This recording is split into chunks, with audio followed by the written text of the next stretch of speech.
Alan, we always look forward to watching you play. There were a few rumours today at the English Institute that a huge decision beckoned, win or lose. Have you made a decision, and if so, what is it? Yeah, I made the decision to stop playing at the end of this season, so I made the decision before Christmas actually, for a number of reasons, quite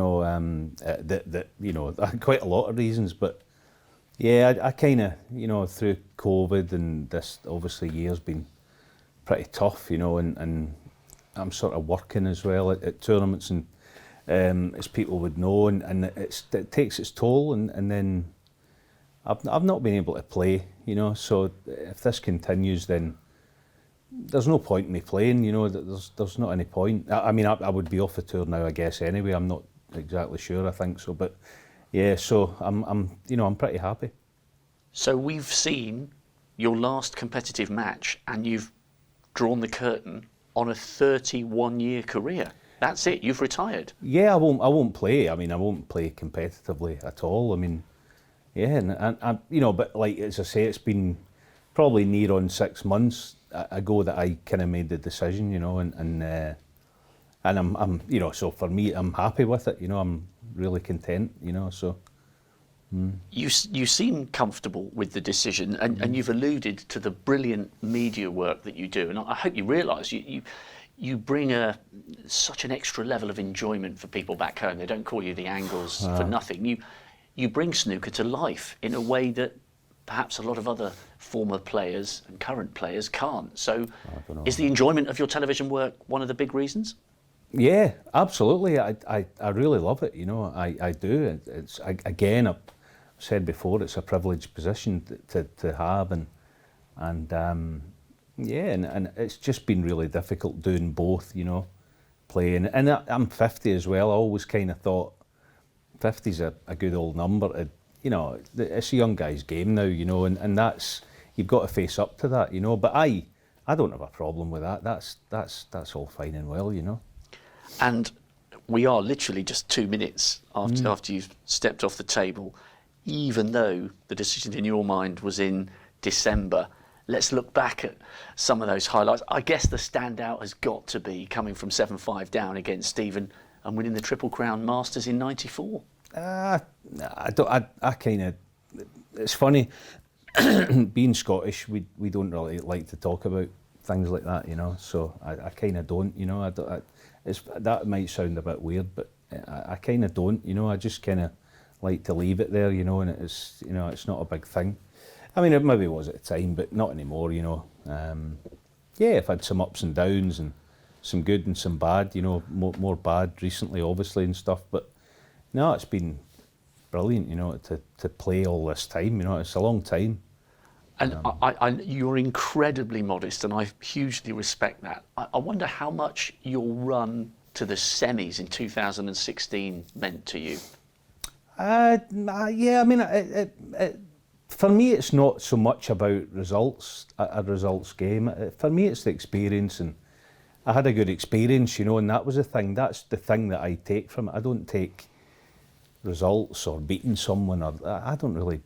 That's not my thing, I kind of just want the experience of it, and I had that which was pretty cool, 5 years ago, and yeah, it was good, and but like continuing playing for me personally, 50's to you get past the stage where, and the big problem, well, in COVID times, I've literally not been able to play. I mean, I think I've played ballpark about 10 days on my own table in the last calendar year, so that's just not enough, and so, and you don't like trying to ask people, can I have a shot of your table and things like that. It just doesn't work, and so that annoys me, that I can't get on and sort of do what you just sort of work or graft, you can't do that. So I wasn't prepared to continue in that vein, where I couldn't play. But like I say, I'm probably too old now for it anyway, so I'm cool with it. It's no big thing. I'm absolutely fine with it. I'll miss playing, of course, but I'm not a guy worry too much about that. You know, I don't think I'll miss playing, but I won't miss not having a life. You know, because that's what it's like. You know, especially again, I'm very fortunate I'm able to do a couple of jobs, and you know, I think about 26 of the last 30 weekends I've been working. You know, and it's a lot. You know, you just, it takes its toll.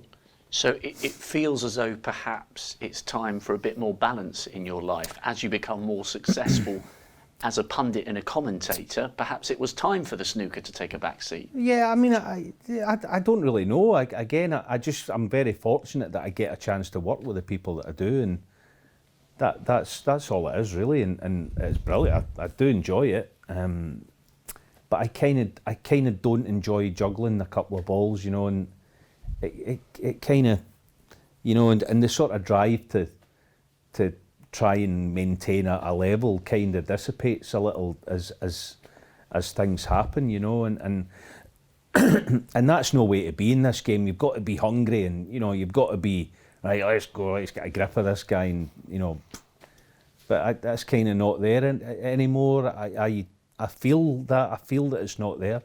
I feel that I'm like, I don't mind, you know.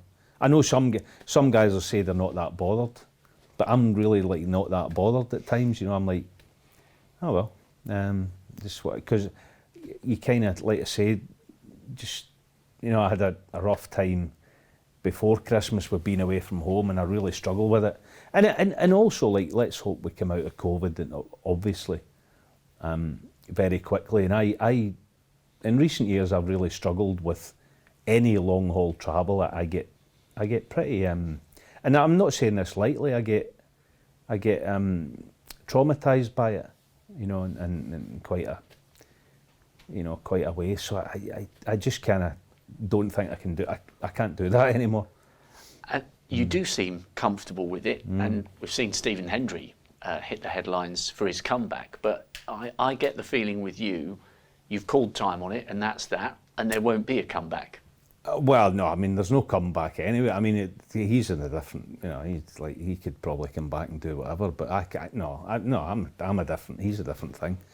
I'm just, you know, I'm happy. I'm settled. I'm really content to not play, and I'll miss some bits of it, but I won't miss. Sorry, like what? Which bits would you miss? The snooker. It's that, you know, sort of 4 each deciders, things like that. But because that's the times that you find out who you are, you know, that you find out really who you are, and that's why when I watch, I don't watch. You don't watch the table. You watch the guy. You watch who he is, and who he's going to be, and who he can become in that minute, and that's the fascination for me. But I'll probably miss a bit of that, but.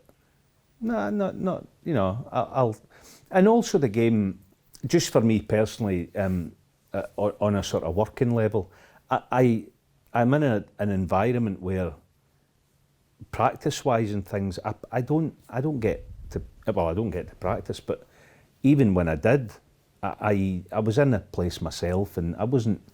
You know, it's kind of different from when you grow up. Your kind of mates and things they've all gone. You know. And, so you kind of, you're sort of, it's a bit of a lonely existence, you know. Well, you've made some great friends, and you've made a huge impact on the sport for more than 3 decades. You retire a 2-time ranking event winner, a Masters champion, and with the respect and admiration of everybody who's ever watched you or worked with you. Thank you, Al, for an amazing career, and we look forward to hearing your great insight in your new life as a pundit and a commentator. You're not going anywhere. No, sure thing, cool.